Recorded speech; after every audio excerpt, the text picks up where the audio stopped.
The next question to Heather Summers is from Tim Cotter. One of the victims of the most recent state budget cuts were the regional tourism districts, and tourism is an important industry here. It seems unlikely that the cuts would be restored, so can you speak to some alternative ways that tourism could be promoted? Absolutely. First of all, I would move to restore those cuts. Absolutely, because if we look at Mystic and excuse me, and mostly Mystic, the aquarium, Stonington right here, we are the #1 tourist destination in Connecticut. We put more money back into the state coffers than nearly anything else here in the state of Connecticut. Why are we not spending money where we are gaining money? For every dollar we put in for tourism, we get 5 back. We have new initiatives going on in Groton with a Heritage Park Foundation. I see Mr. Cox right out there.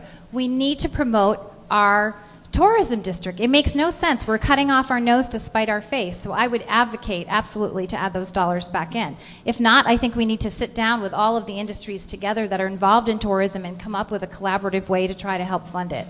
But it makes no sense to me at all that that's where we would cut. Thank you, Mr. Bowles.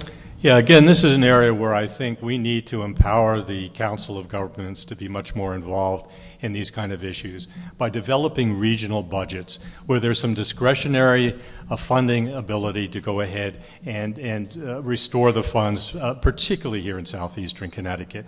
I also believe in terms of tourism, I really commend the work of Mayor Marion Galbraith and Senator Andy Maynard in really promoting and establishing the Thames River Heritage Corridor or Park. I also believe, and I've been talking about this for a while, that we need to take a hard look, and I've talked to the consultants from Yale about this, we need to take a hard look at eventually extending that designation all the way up the Thames River to both the Mohegan Sun and Preston Riverwalk when it's developed, all the way up to the Norwich Harbor.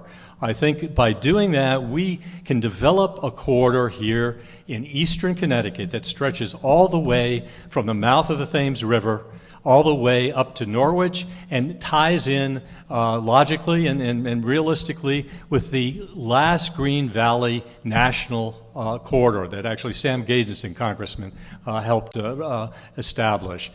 We then have an ability to create throughout eastern Connecticut a real active, dynamic tourist corridor that really can attract people from all around the world and take advantage of the many assets that we have, not only down here in Norwich, New London, but all the way up again to Sturbridge. And you have another 30 seconds. Sure. Well, I think that's a great idea. The problem with it is it's going to take a lot of time. I think we have a thriving tourism business right here in Mystic and Stonington. And I think that we need to focus on how do we get tourists around, how do we transport them, how do we make it easier for them to get here, and we certainly need to market ourselves much better than we're doing now. We have other states, again, that we're competing for people to come to their state. We've got Massachusetts, we have Rhode Island's doing a fantastic job. We have issues with transportation here, so we need to focus on those, and then we can have a long-term plan for what Mr. Bowles is talking about. Thank you.